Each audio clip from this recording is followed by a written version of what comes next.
اعوذ باللہ من الشیطان الرجیم بسم اللہ الرحمن الرحیم ان اللہ بے شک اللہ تعالی یأمرکم تم کو حکم دیتا ہے ان تؤدوا الامانات کہ تم امانتوں کو ادا کرو، لٹاؤ تم امانتوں کو الی اہلیہا ان کے اہل کی طرف۔ اور دوسرا اللہ حکم دیتے ہیں وَإِذَا حَكَمْتُمْ جب تم کوئی فیصلہ کرو، حاکم ہو تو کوئی حکم دو، کوئی فیصلہ کرو بین الناس لوگوں کے درمیان، تو ان تحکموا بالعدل تو تم فیصلہ کرو عدل کے ساتھ۔ ان اللہ بے شک اللہ تعالی نعم ما یعظکم بہ اللہ تعالیٰ تمہیں اچھی نصیحت کرتا ہے۔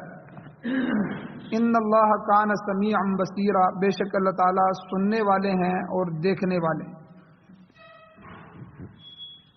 سورۃ النساء آیت نمبر 58 آپ کے سامنے تلاوت ہوئی ہے، آپ نے ترجمہ سماعت فرمایا۔ سب سے پہلے اس آیت کا پچھلی آیتوں سے ربط کیا ہے، تعلق کیا ہے؟ سورۃ النساء جو ہے اس کی ابتدا سے لے کر اب تک یہ عموماً حقوق کا تذکرہ تھا، جتنے بھی حقوق ہیں اللہ تعالیٰ نے بیان فرمائے ہیں، خصوصاً حقوق العباد اس کے ضمن میں یتیموں کے حقوق بیان ہوئے ہیں، وراثت کے مسائل بیان ہوئے ہیں، نکاح کے مسائل بیان ہوئے ہیں، اور حلت اور حرمت، حلال اور حرام ہونا، اس کے مسائل بیان ہوئے ہیں، اور بہت سے مسائل ہیں جو حقوق العباد کے ساتھ تعلق رکھتے ہیں۔ اس کے علاوہ یہودیوں کی بہت سی قباحتوں کا ذکر ہوا، اور پچھلی قوموں کا جو اللہ تعالیٰ قرآن مجید میں تذکرہ کرتے ہیں وہ صرف قرآن واقعوں کی کتاب نہیں ہے کہ قرآن واقعہ سنانا چاہتا ہے، شاید یہ کوئی کہانیوں کی کتاب ہو کہ پڑھ لیا کہ یہ ہوا اور بس پھر ختم ہو گیا، بلکہ پچھلی قوموں کا تذکرہ کر کے مقصد یہ ہے کہ اے امت مسلمہ آپ نے ان بیماریوں میں مبتلا نہیں ہونا، آپ نے یہ کام نہیں کرنے کہ جو ان یہود و نصارہ نے کیے اور اللہ کی نظر سے گر گئے۔ اللہ نے ان کو ضالین کہا اور مغضوب علیہم کہا کہ اللہ کا غضب ان پر نازل ہوا اور یہ لوگ گمراہ ہو گئے۔ تو اللہ تعالیٰ نے بہت سی یہودیوں کی قباحتوں کا بھی ذکر کیا، اور اب یہاں سے لے کر اس آیت سے لے کر تقریباً 12 آیات ہیں، آگے 12 آیات تک ایک اور مضمون آ رہا ہے جس کا تعلق اجتماعیت کے ساتھ، معاشرے کو قائم رکھنا، اجتماعی معاملات، اور اس میں سیاسیات بھی آ جاتی ہیں۔ تو گویا کہ جو سیاسی تعلقات ہیں معاشرے کے اندر، اجتماعی تعلقات ہیں، اللہ تعالیٰ ان آیات کے اندر ان کو بیان فرما رہے۔ ایک بات اور کہ یہودیوں میں جو کئی بیماریاں تھیں، ان دیگر خرابیوں کے علاوہ 2 بری خصلتیں اور بھی تھیں۔ ایک خصلت یہ تھی کہ امانت کو ادا نہیں کرتے تھے بلکہ امانت میں خیانت کرتے تھے۔ کوئی آدمی کسی کے پاس امانت رکھنے کے لیے تیار نہیں تھا، لیکن چونکہ معاشرہ ہے، اجتماعیت ہے، لین دین کرنا پڑتا ہے، معاملات کرنے پڑتے ہیں، لیکن معاملات کے اندر امانت میں خیانت کرتے تھے، امانت کو ادا نہیں کرتے تھے۔ یہ بہت بڑی بری بیماری۔ اسی طرح دوسرا یہ کہ جب وہ کسی معاملے میں فیصل بنتے تھے، حاکم بنتے تھے، ثالث بنتے تھے، جرگوئی بنتے تھے فیصلہ کرنے کے، تو جب وہ فیصلہ کرتے تھے تو عدل و انصاف کا جانب جو ہے وہ دامن چھوڑ کر جانبداری کا معاملہ کرتے ہوئے رشوت کی بنیاد پر فیصلے کرتے ہیں۔ اور آج کے درس کی اس آیت میں اللہ تعالیٰ نے انہی 2 چیزوں کا حکم دیا ہے کہ امانت دار کو اس کی امانت ادا کرو اور فیصلے حق اور انصاف کی بنا پر کیا کرو۔ تو اس آیت میں اہل کتاب کو ان کی غلطیوں کا احساس دلایا گیا ہے، اور اہل اسلام کو ان اصولوں پر کاربند رہنے کی تلقین کی گئی ہے کہ اے مسلمانوں تم اس پر عمل کرو، اے یہودیوں تم یہ جو اس کے خلاف کر رہے ہو اس سے باز آ جاؤ۔ اب اجتماعیت کو چلانے کے لیے حکومت ہوتی ہے، حکومت کے نظام کو چلانے کے لیے اس کی کچھ ضروریات ہوتی ہیں۔ تو اچھی حکومت یعنی صالح حکومت جو ہے وہ صالحہ جماعت سے ہی پیدا ہوتی ہے۔ جماعت اگر اچھی ہو، افراد اچھے جمع ہو جائیں تو وہ اچھی حکومت کریں گے، اور اگر برے افراد جمع ہو جائیں تو آگے حکومت بھی بری ہوگی۔ اگر علماء، صلحاء اور نیک لوگ قائدین بنیں گے تو لوگوں کو نماز کی تلقین کریں گے، نیک قوانین بنائیں گے، انصاف کریں گے۔ اور اگر شرابی زانی لوگ اور بدماش قسم کے چور اچکے لوگ جو ہیں وہ آگے آ گئے تو وہ اسی طرح کریں گے۔ تو حکومت، نظام حکومت کی ضروریات میں سے سب سے بڑی ضرورت یہ ہے کہ اس کے اندر نیک اور صالح افراد کا ہونا، اور صالح جماعت اور صالح قوم کون سی ہوتی ہے؟ وہ قوم، وہ جماعت نیک اور صالح کہلاتی ہے جس کے افراد جو ہوتے ہیں، نیچے جو افراد سے مل کے جماعت بنتی ہے، افراد سے مل کے قوم بنتی ہے، افراد سے مل کے برادری بنتی ہے، افراد سے مل کے معاشرہ بنتا ہے۔ فرد کی بڑی قیمت ہے، ایک ایک فرد کی بڑی قیمت۔ آپ کی گلی میں، آپ کے محلے میں اگر 4-5 نوجوان خراب ہو گئے تو وہ سارے محلے کو خراب کر دیں، تو حالانکہ سارا محلہ ٹھیک ہے، صرف 2-4 بندے خراب ہوں، تو اس لیے ایک ایک فرد کا صحیح ہونا ضروری ہے۔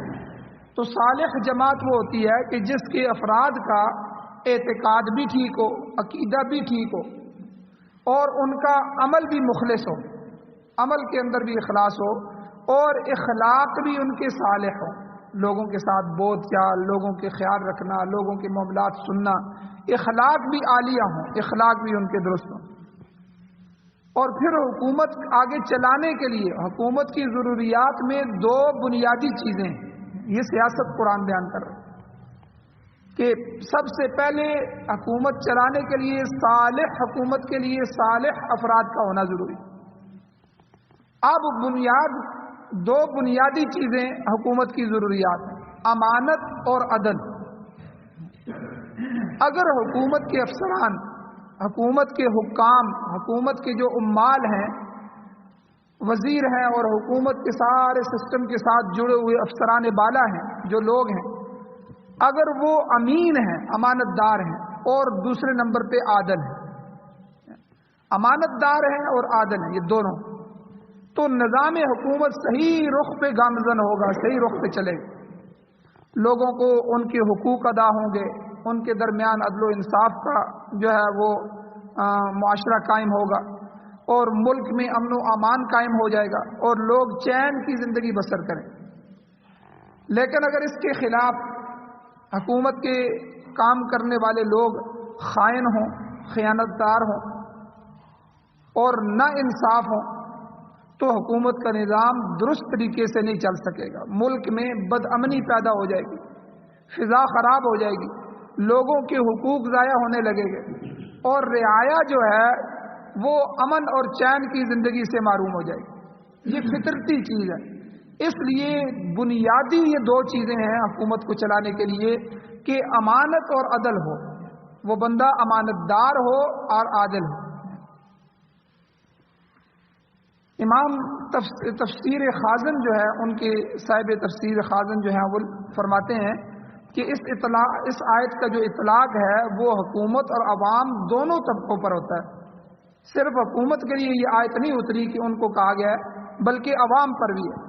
ظاہر ہے کہ جس گاؤں میں، جس قصبے میں یا جس شہر میں لوگ اکٹھے رہتے ہیں، جس گلی میں اکٹھے رہتے ہیں، جس گھر میں چند لوگ اکٹھے رہتے ہیں، تو ان کے مفادات بھی مشترکہ ہوں گے۔ اجتماعی لوگوں کے مفادات، گلی ایک کی جا رہی ہے، پانی ایک کی طرف سے آ رہا ہے، اور گھر میں رہنے والے جو افراد ہیں، ٹھیک ہے، گاڑی ہے، سواری ہے، وہ سب کی ایک ہی ہوگی، یعنی مشترکہ رہنے والے لوگوں کے جو ہے وہ مفادات بھی مشترکہ ہوتے ہیں۔ جب مشترکہ مفادات ہوتے ہیں تو تنازعات بھی پیدا ہو جاتے ہیں، وہاں ان کے درمیان جھگڑا تنازع بھی پیدا ہونا ممکن ہے۔ اگر دو افراد کے درمیان لین دین کا معاملہ ہوا تو انہیں بھی حکم دیا جا رہا ہے کہ وہ ایک دوسرے کے حقوق کی پاسداری کریں اور اپنے اپنے حقوق اور فرائض کی پابندی کریں۔ ہر بندے کو پتہ ہونا چاہیے کہ یہ میرا حق ہے کہ نہیں، تو اور جو فرد جس چیز کا اہل ہے اسے اس کی امانت ادا کی جائے اور ایک دوسرے کے درمیان عدل و انصاف کی فضا قائم کی جائے۔ جس گھر میں یہ معاملات درست ہوں گے، امانت ہوگی، عدل ہوگا، انصاف ہوگا، وہ گھر بھی جو ہے وہ چین سکون کا بسیرا بن جائے۔ اب افراد جب ہیں، افراد سے بڑھ کے آگے حکومت کی سطح میں بھی یہی مسئلہ ہے کہ حکومت کے اندر بھی عدل و انصاف امانت تب ہوگی تو صالح حکومت قائم ہو جائے گی۔ اب حکومت کا فرض ہے کہ رعایا میں سے جو شخص جس کام کا اہل ہے وہی کام اس کے سپرد کیا جائے۔ یاد رکھیں، سب سے بڑی خرابی حکومت میں کہاں سے آتی ہے؟ نہ اہلوں کے سپرد کام کر دیا جائے۔ ایک آدمی ڈرائیور نہیں ہے، ڈرائیونگ نہیں جانتا، لیکن سفارش کر کے رشوت لے کے اس کو ڈرائیور بھرتی کر لیا جاتا ہے۔ اب وہ کیا کرے گا؟ وہ سرکاری گاڑیوں کو بھی نقصان پہنچائے گا، جانوں کو بھی نقصان پہنچائے گا، ملک کو بھی بیڑا غرق کرے گا۔ اسی طرح جو افسران کی سیٹیں ہیں، کیونکہ یہ عملہ ہے کام کرنے کا حکومت کا، ان میں سے ایک ایک جو بندہ ہے اس کی چھان بین کر کے جو اہل ہے اس اہل کے ذمے اس کام کو سپرد کیا جائے۔ اور دوسرا حکومت کے ذمے ہے کہ جب افراد کے درمیان تنازع پیدا ہو جائیں، عدالتوں کا رخ کریں، وہ فیصلہ کروانے کے لیے حکومت کے پاس پہنچیں، تو پھر حکام پر لازم ہے کہ ہر شخص سے انصاف کیا جائے۔ یہ جو دنیا کی رپورٹیں پیش ہوتی ہیں نا، کبھی تعلیم کے بارے میں، ابھی تعلیم کے بارے میں رپورٹ پیش ہوئی ہے کہ پوری دنیا میں کس ملک کا تعلیمی سسٹم جو ہے، اب ہمارا تعلیمی بجٹ جو ہے وہ اربوں روپے میں، اربوں خربوں روپے میں سالانہ بجٹ ہے، تو یعنی کئی ملکوں سے زیادہ بجٹ ہے، لیکن ہمارا ملک جو ہے وہ تعلیمی سلسلے میں 142 یا 143ویں نمبر پہ ہے پورے ملک میں۔ کوئی اتنی بڑی خاص کارکردگی والی ایک یونیورسٹی بھی موجود نہیں۔ اور اسی طرح عدل و انصاف میں دیکھیں، ہماری جو جج ہے، جوڈیشنری جسے کہتے ہیں، عدالت کا نظام، ظاہر بات ہے جب تنازع ہوگا تو لوگ جا کر عدالت سے فیصلہ کروائیں گے، قاضی اور جج کی طرف متوجہ ہوں گے، یہ حکومتی اہلکار ہیں۔ اب ہماری جو جج ہے، یعنی دنیا کی جو عدل کے اس شعبے پر جو اخراجات ہیں، وہ پاکستان کا اخراجات کے اعتبار سے تیسرا نمبر ہے۔ یعنی سب سے زیادہ خرچ دنیا میں جو عدالتوں پر کیا جاتا ہے، ججوں کی تنخواہیں، دوسرے معاملات اور ان کی سہولیات اور یہ ساری چیزیں، یہ پاکستان خرچ کرنے کے اعتبار سے تیسرے نمبر پہ ہے۔ یہ انہوں نے رپورٹ پیش کی۔ لیکن انصاف کے اعتبار سے ظاہر بات ہے جب خرچ اتنا کیا جاتا ہے تو انصاف بھی اتنا ہی ہونا چاہیے۔ انصاف کے اعتبار سے 120 یا 121ویں نمبر پہ ہے ملکوں میں، آپ اندازہ لگائیں۔ تو یہاں جو ہے وہ ایک چھوٹا سا کسی نے کسی کو دپڑ مار دیا اور وہ جا کے عدالت میں کیس کر دے اس کے خلاف، تو اس کے لیے بھی 4 سال 3 سال 4 سال 5 سال لگ جاتے ہیں جج کو فیصلہ کرتے ہوئے کہ اس کا میں فیصلہ کیا کروں۔ تو ہمارے ہاں عدالت کا یہ نظام، تو اس لیے اللہ تعالیٰ نے اس آیت میں یہ دونوں چیزیں، اور دوسری چیز یہ ہے کہ جب بے انصافی ہوگی تو بے انصافی کی بنیاد کہاں سے ہوتی ہے کہ جب 4 چیزیں جو ہے وہ ملک کا بیڑا غرق کر دیتی ہیں، جس جگہ بھی آئیں گی یہ 4 چیزیں، وہ 4 چیزیں جو ہیں وہ اس معاشرے کو، اس چیز کو توڑ کے رکھ دیں۔ سب سے پہلے رشوت دے کے کوئی بھی کام کروا دیں، نہ اہل سے نہ اہل افراد کو جو ہے اہل سے اہل والی سیٹ پہ بھی آپ بٹھا دیں۔ کتنے لوگ ایسے بیٹھے ہوئے، اور ہماری اسمبلیوں میں کئی لوگ ایسے پہنچے ہیں، آگے آئے ہیں، جیتے ہیں اور آگے کام کر رہے ہیں، 2 سال 3 سال بعد پتہ چلتا ہے ان کی تو ڈگریاں ہی جعلی ہیں۔ یہ تو ہمارے ملک میں کیس ہو رہے ہیں۔ اور کئی لوگ آدھی نوکریاں کر چکے ہیں اور نوکری کر کے 30 سال کی جا چکے ہیں، بعد میں پتہ چلتا ہے کہ جس سرٹیفکیٹ پر جس ڈگری پر یہ بھرتی ہوا تھا وہ ڈگری نہیں تھی، اس کے پاس جیلی تھی. تو یہ کیا تھا؟ یہ رشوت ہے. جب ایک بھاری رشوت دے دی بس اس سیٹ کو انہوں نے قابو کر لیا. اب کیا ہوگا؟ ایسا آدمی جب نااہل آدمی ایسی سیٹ پہ آئے گا تو وہ ملک اور معاشرے کو تباہ کر کے رکھ دے گا. تو ایک تو رشوت ہے، ناجائز رشوت جو ہے اس نے. دوسرا سفارش.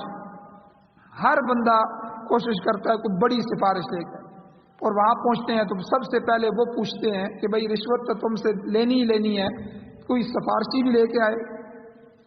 سفارشی نہیں ہے تو وہ بات ہی نہیں چلتی. یعنی سفارش کو گویا کہ لازم کر دیا گیا. حالانکہ میرٹ جو ہے، میرٹ اس پہ فیصلے ہونے چاہیے تھے.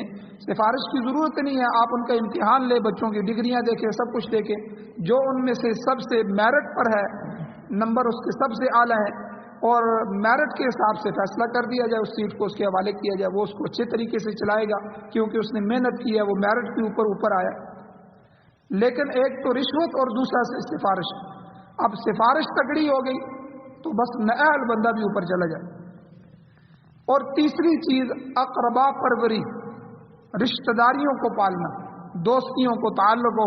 تو اوپر تک اگر آپ نے دوستی لگائی ہوئی ہے، یاری ہے، آپ کے معاملات ہیں، تو آپ اقربا پروری کی جائے گی، اپنوں کو لے کے آیا جائے گا، اس میں اہل نااہل کو بھی نہیں دیکھا جاتا. اور چوتھی چیز جانبداری. کسی ایک جانب جو ہے وہ معاملات کو کرنا اور دوسری طرف نہ کرنا، جانبداری. ان چیزوں نے جو ہے معاملات کو بالکل خراب کر دیا.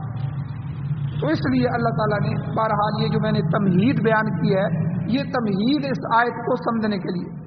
اللہ اس آیت میں ارشاد فرماتے ہیں ان اللہ یأمرکم، بے شک اللہ تعالیٰ تمہیں حکم دیتا ہے، ان تؤدوا الامانات الی اہلیہ، کہ امانتوں کو اس شخص کے سپرد کرو جو اس کا اہل ہے. امانت اس کو دو جو اس کا اہل. یہ عمومی حکم ہے، اس میں کسی فرد یا جماعت کو خصوصیت حاصل نہیں ہے، عام حکم ہے. چاہے کوئی فرد بھی ہو، میں ہوں، آپ ہیں، کوئی بھی جو سن رہا ہے، اللہ جل شانہ نے اس آیت کے ذریعے اس کو حکم دیا کہ جب تمہارے پاس کوئی امانت آ جائے، تمہیں فیصلہ کرنا پڑ جائے، تو امانت کو اس کے اہل کو، جس کی امانت ہے اسی کے سپرد کرو. اور افراد اور حکومت دونوں کے لیے یہ حکم واجب التعمیل ہے کہ اس پر عمل کریں. اب ادائے امانت کیا ہے؟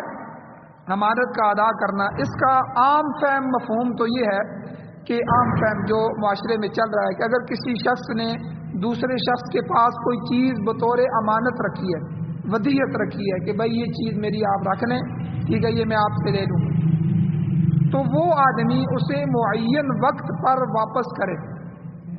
ہم تو اسے ہی امانت سمجھتے ہیں کہ کوئی بندہ کسی کے پاس کوئی چیز رکھ دے، امانت رکھے، تو وہ اسے واپس کرے، جس وقت طے ہوا تھا اسی وقت واپس کرے. حضور علیہ الصلوۃ والسلام کا ارشاد گرامی ہے، حضور نے فرمایا علی الید ما اخذت، یعنی جو چیز بطور امانت یا ودیعت وصول کی ہے اسے اسی طرح واپس کرو. حضور نے فرمایا اسی طرح واپس کرو. بلکہ ایک جگہ فرمایا الامانات مؤدات، امانت کا ادا کرنا ضروری ہے. اگر کوئی امانت لے کر واپس نہیں کرتا تو اس نے خیانت کی. حضور نے فرمایا اس نے خیانت. اور حضور علیہ السلام کی ایک اور حدیث ہے، حضور نے ارشاد فرمایا کہ حضور نے منافق کی نشانیاں گنوائیں. منافق کون آدمی ہے، اس کی نشانیاں کیا ہیں؟ اس میں سے ایک نشانی حضور نے فرمایا اذا اؤتمن خان، کہ جب اس کے پاس امانت رکھی جائے تو خانہ خیانت کرتا ہے ہمیشہ. یہ منافق کی نشانی ہے. اور حضور علیہ الصلوۃ والسلام کا ایک اور حدیث ہے، ایک ارشاد اور بھی ہے، حضور نے فرمایا لا ایمان لمن لا امانت له، جس شخص میں امانت نہیں ہے وہ ایمان سے خالی ہے، اس کا ایمان بھی مکمل نہیں.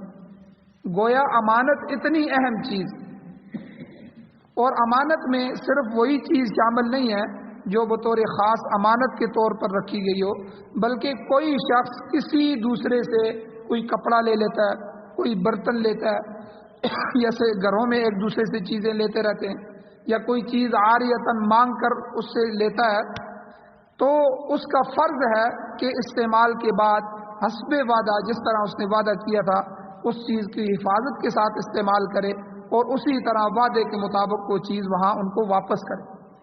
اور ہمارے معاشرے میں کیا ہے کہ ایک تو قرض لیتے ہیں، قرض لے کے بھول جاتے ہیں، جب قرض مانگنے کے لیے آتے ہیں تو پھر ان کے چہرے دیکھنے کے لیے ہوتے ہیں، بس آپ سے ہی توقع ہے، آپ نے اگر یہ نہ کیا تو میں تو آپ کے پاؤں پڑتا ہوں، آپ کی منت کرتا ہوں، آپ یہ معاملات کر لیں۔ تو یعنی اس طرح کہ جب بندہ دے دیتا ہے، پھر جب جو وعدہ ہوتا ہے اس وعدے کے مطابق وہ دن بھی گزر جاتا ہے، مہینہ گزر جاتا ہے، 2 مہینے گزر جاتے ہیں، بندہ جا کے پوچھتا ہے بھئی آپ نے یہ وعدہ، بھئی دے دوں گا نا، میں نے بھاگنا تو نہیں ہے، ادھر ہی ہوں نا، یہ ادھر سے پہلے ٹال مٹول کرتے ہیں، ادھر سے آ رہے ہیں ادھر سے آ رہے ہیں، یہ اگلے دن آئیں گے، یہ 2 دن آئیں گے، یہ 4 دن میں دے دوں گا، پھر کرتے کرتے کرتے وہ لڑنے کے لیے بھی تیار ہو جاتا ہے، پھر جو ہے وہ ناراضگی بھی کر لیتا ہے کہ یہ آ کے اس طرح مجھ سے کیوں مانگ رہا ہے، دے دوں گا، یعنی عجیب معاشرے کی حالت ہوگی۔ اور اسی طرح جو ہے مفسرین نے یہ فرمایا ہے کہ اس میں امانتوں کو لوٹانے کا مطلب یہ بھی ہے کہ جب کوئی آدمی کسی سے کوئی چیز لے کے جائے، کوئی گاڑی مانگ کے لے کے جائے، کوئی چیز لے تو اس کو اچھی طرح استعمال کرے، اس کی حفاظت کرے، اس کی دیکھ بھال کرے۔ اور ہمارے ہاں اس معاملے میں بھی آپ دیکھ لیں، کسی نے کسی سے کوئی بیلچہ مانگ لیا، کوئی چیز مانگ کے لے گی، اب اس کو بھی نہیں یاد رہا واپس کرنا اور اس کو بھی نہیں یاد رہا، اب جب اس کو ضرورت پڑی تو اس نے ڈھونڈنا شروع کر دیا، اب پتہ چل رہا ہے کہ وہ تو سال پہلے اس فلاں بندے نے لی، بھائی جب آپ نے لی ہے تو آپ نے وقت پہ ضرورت کے بعد اس کو واپس کرنا ہے، لیکن ہمارے معاشرے میں یہ چیز بھی بڑی ہے۔ تو یہ سب امانت میں خیانتیں ہیں۔ ایک چیز امانتاً عاریتاً مانگ کے آپ لے رہے ہیں تو اسے وقت پر حسب وعدہ اسے اچھے طریقے سے واپس کرو۔ بلکہ مفسرین اکرام فرماتے ہیں اس آیت کے ضمن میں، اگر کسی شخص کو راستے میں کوئی گری پڑی چیز مل جائے، اس کو شریعت میں لقطہ کہتے ہیں، لقطہ، کہ کسی کو پیسے مل گئے، کسی کو انگوٹھی مل گئی، کسی کو کوئی کپڑا مل گیا، کسی کو کوئی شاپر گر گیا وہ مل گیا، کوئی چیز بھی رستے میں پڑی ہوئی مل گئی، تو اس کا حکم بڑا ہی سخت ہے شریعت میں، اس پر ذمہ داری عائد ہو جاتی ہے کہ وہ چیز اس کے مالک تک پہنچائے، اور حضور علیہ الصلوۃ والسلام کے بتائے ہوئے طریقے کے مطابق چیز پانے والا اس چیز کی تشہیر کرے، جس کو چیز ملی ہے وہ اس کی تشہیر کرے تاکہ اس کے مالک کا پتہ لگایا جائے کہ بھئی یہ کس کی چیز ہے۔ اس کے باوجود اگر وہ کئی دن لوگوں سے پوچھتا ہے، تشہیر کرتا ہے، آگے بتاتا ہے، پھر بھی مالک نہ مل سکے اس چیز کا، تو پھر حکم یہ ہے کہ ایسی چیز کو صدقہ کر دیا جائے، اور صدقہ کرنے میں بھی اگر وہ خود غریب آدمی ہے، خود مستحق ہے تو وہ بھی استعمال کر سکتا ہے، یا جو بیت المال ہے، حکومتی خزانہ ہے، اس میں بھی جمع کرا سکتا ہے، یا کسی دوسرے غریب کو بھی دے سکتا ہے۔